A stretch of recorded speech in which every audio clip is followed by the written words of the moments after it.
अस्सलाम वालेकुम। आज हमने इंटरमीडिएट्स को स्टडी करना है।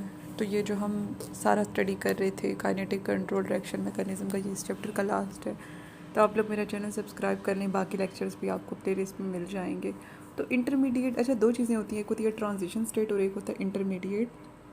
ट्रांजिशन स्टेट बीच की स्टेट होती है और इंटरमीडिएट एक लिहाज से प्रोडक्ट आप कह सकते हो, रिलेटिवली स्टेबल प्रोडक्ट होता है।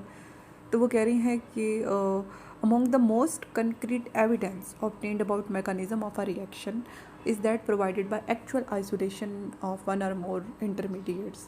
अच्छा, फिर जब तो आप भी सोचती होंगे कि मैकेनिज़्म के बारे में कहाँ कहाँ से कभी हम आइसोलेशन प्रोडक्ट की करके उसकी नेचर स्टडी कर रहे हैं, कभी HNMR से देख रहे हैं, कभी स्टीरियोकेमिकल डाटा देख रही हैं, कभी काइनेटिक डाटा देख रही हैं, कभी आइसोटोपिक इफेक्ट देख रहे हैं, कभी थर्मोडायनेमिक डाटा। मतलब इतनी चीज़ें, बस एक ही इंटरमीडिएट रह गया था कि इससे रिएक्ट, मतलब अच्छा ये है ना कि ये बहुत मुश्किल है सही मैकेनिज़्म का पता लगाना। हर जगह आपने देखा, तो मुख्तलिफ़ चीज़ों को स्टडी करके ये भी हम यानी कि बिल्कुल श्योरिटी से नहीं कह सकते कि यही होगा। ये सब एविडेंसेस देने के बाद भी हम प्रोबेबिलिटी देते हैं कि हाँ, मैक्सिमम प्रोबेबिलिटी है कि ये पाथवे फॉलो करेगा। तो वो कह रही हैं कि इसी तरह से एक सबूत, एक एविडेंस रिएक्शन मैकेनिज्म के सही होने का आपको मिलता है इंटरमीडिएट से। जो स्टेबल इंटरमीडिएट्स होती हैं या फिर रिलेटिवली स्टेबल होती है, उन्हें आप रिएक्शन मिक्सचर यानी कि प्रोडक्ट बनने से पहले जो स्पीशी बनती है उसे आप अलग कर लोगे। तो फिर वो कह रही है कि हाफमैन का रिएक्शन जिसके ज़रिए से अमाइड्स जो है बदलते हैं अमाइंस के अंदर, वो दिया गया है। तो वो कह रहे हैं कि ताहम जो है आप अलग कर सकते हो एन ब्रोमो अमाइड को और उसके एनाइन को, जो कि RCO, NBR और आइसोसाइनेट को आप अलग कर सकते हैं। और इससे जो है आप, तो इससे आपको सही जो मैकेनिज़्म है वो क्लियर हो जाएगा ये सारे इंटरमीडिएट स्टडी करने से। It is of course necessary to establish beyond all doubt that any species isolated really is an intermediate. तो वो कह रही हैं कि जो भी, तो वो कह रहे हैं कि ये बात लाजमी कंफर्म करो कि वो जो चीज़ अलग हुई है वो कोई साइड प्रोडक्ट, कोई अल्टरनेट प्रोडक्ट नहीं है, वो इंटरमीडिएट है। क्योंकि नॉर्मल रेट होता है, सेम कंडीशन होती है, उस पर अल्टरनेट प्रोडक्ट जो है बन रही होती है। It is also important to establish that species isolated really is on the direct, और वो यानी कि डायरेक्ट रिएक्शन पाथवे पर है, और वो जो है, और वो ट्रू इंटरमीडिएट के साथ सिर्फ इक्विलिब्रियम पे नहीं है, यानी कि सिर्फ इक्विलिब्रियम की स्टेज पे वो नहीं बनी हुई, वो सही यानी कि इंटरमीडिएट है डायरेक्ट। हम it is much more common not to be able to isolate any intermediate at all, but this does not necessarily mean that none are fun. वो कहने हैं कि ये बहुत मुश्किल होता है कि आप इंटरमीडिएट को अलग कर सको, लेकिन इसका ये मतलब नहीं कि बनती ही नहीं है। मतलब ये इतना वक्ती तौर पे बनती है कि इन्हें अलग ही नहीं कर सकते। Their occurrence may then often be inferred from physical, particularly spectroscopic measurements made on system। फिर वो कहने कि इनके होने का पता चलाया जा सकता है फिजिकल और स्पेक्ट्रोस्कोपिक मेजरमेंट से। तो कार्बोनाइल कंपाउंड जो है वो हाइड्रोक्सल अमाइन के साथ रिएक्ट करेंगे तो उससे ऑक्साइन बनेंगे।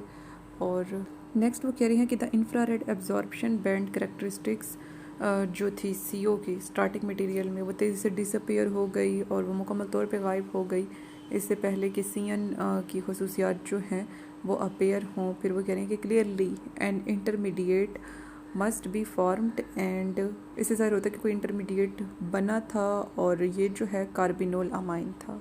तो इसमें वो यही कह रही हैं कि जो इंफ्रारेड अब्जॉर्प्शन बैंड करेक्टरिस्टिक्स है वो इसकी डिसअपीयर हो गई इससे पहले कि प्रोडक्ट की खसूसियात ज़ाहिर होती, तो इससे पता चलता है कि कोई इंटरमीडिएट लाजमी बनी जो तेज़ी से बना था। और फिर वो ब्रेक डाउन होता है, तभी स्लोली ब्रेक डाउन होगा प्रोडक्ट बनाने के लिए, ऑक्साइम और वाटर स्लोली ब्रेक डाउन होगा और पानी बनाएगा और ऑक्साइम बनाएगा। और नेक्स्ट, तो अब आपने ये करना है कि आपको जो है शक है कि कोई चीज़ इंटरमीडिएट के तौर पे थी, तो फिर आप अपने शक पर कायम रहो और इसे सही साबित करो। कोई ऐसी चीज़ डाल दो जो कि इंटरमीडिएट के साथ रिएक्ट कर जाए, ठीक है। जैसे कि वो कह रही हैं कि मिलाइज ए फोर्थ थॉट, ठीक है, यानी कि ये आप ऐड कर दें और ये आप ऐड कर देंगे तो फिर इस तरह से आपने जो है यानी कि ट्रैप कर लिया है इंटरमीडिएट को। अब इसे आप आइसोलेट कर सकती हैं स्टेबल प्रोडक्ट के तौर पर, जिसके अंदर अब इसे जो है आप अलग करेंगे स्टेबल स्पीशी को, जिसमें ये जो है इनकारपोरेट अनइक्विकोली यानी कि इसके अंदर चली गई है। और नेक्स्ट, तो वो कह रही हैं कि जो पानी की मौजूदगी में आप ट्राईक्लोरोमीथेन CHCl3 को तोड़ती हैं स्ट्रॉन्ग बेसिस के साथ, तो बहुत ज़्यादा इलेक्ट्रॉन डेफिशिएंट डाइक्लोरो कार्बीन बनता है, जिसे लेबाइल यानी कि तेज़ी से यानी कि प्रोडक्ट में बदल जाने वाला इंटरमीडिएट कहते हैं। इसे आप ट्रैप करेंगे इलेक्ट्रॉन रिच स्पीशी डालकर, सिस ब्यूट 2 इन डाल दें और फिर and then isolating the resultant stable cycloprotein, और फिर वो यानी कि जो साइक्लोप्रोपेन डेरिवेटिव है इसे आप अलग कर लें, और जैसे किसी और वे से आप बहुत कम अलग कर सकते हो।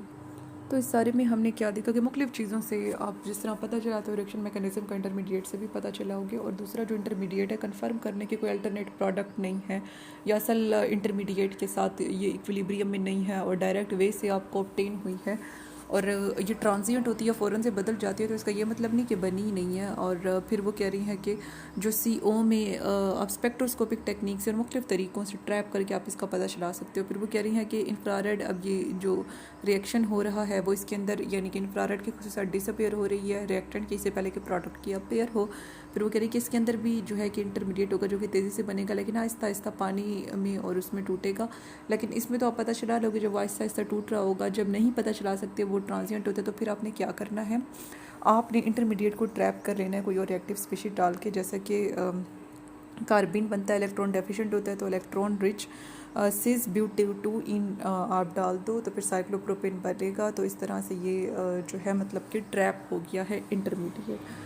ठीक है, तो इस तरह से आप अब स्टेबल इंटरमीडिएट को जो है आप अलग कर सकते हो, इसे स्टडी कर सकते हो, इसे रिएक्शन मैकेनिज्म का पता चला सकते हो। अच्छा, इससे ऊपर जो रिएक्शन है इसमें कार्बिनोल अमाइन जो है वो है इंटरमीडिएट। तो कार्बिनोल अमाइन बीच में इंटरमीडिएट के तौर पे बनेगा और ये तेज़ी से ऑक्साइम बना देगा, यानी OH जो होता है ये ऑक्साइम ग्रुप होता है और पानी बना देगा। और ये जो इंटरमीडिएट है इसे नीचे दिखाया गया है, ये इंटरमीडिएट बना था कार्बिनोल अमाइन के तौर पर। अब इसमें ऊपर से OH ले लें, इससे H ले लें तो पानी अलग हो जाएगा। ठीक है, तो इस सारे में यही बताना है कि इंटरमीडिएट से भी आप रिएक्शन मैकेनिज्म स्टडी कर सकते हो, तो हम उसके कुछ एहतियातें हैं, या तो आप उसे ट्रैप कर ले, और जैसे कि कार्बिन को आपने सिस 2 ब्यूटेन से किया, और दूसरा डायरेक्ट वे से हासिल हो रहा, कोई अल्टरनेटिव प्रोडक्ट ना हो, असल इंटरमीडिएट का इक्विलिब्रियम वाली इक्विलिब्रियम पोजीशन पे उसकी कोई यानी कि उसका कोई एक वो ना हो। तो इसमें हमने इस रिएक्शन में हमने देखा कि ये नीचे जो कार्बिनोल अमाइन बना हुआ है ये इंटरमीडिएट है, इससे वाटर रिमूव हो जाएगा, तो हमारे पास ऑक्साइम आ गया और पानी आ गया और तेज़ी से इससे जो है बन जाएगा। ताहम ये ब्रेक डाउन होगा स्लोली, लेकिन जहाँ पे तेज़ी से ब्रेक डाउन हो जाते हैं तो उनके लिए आपने ट्रैपिंग ऑफ इंटरमीडिएट करनी है।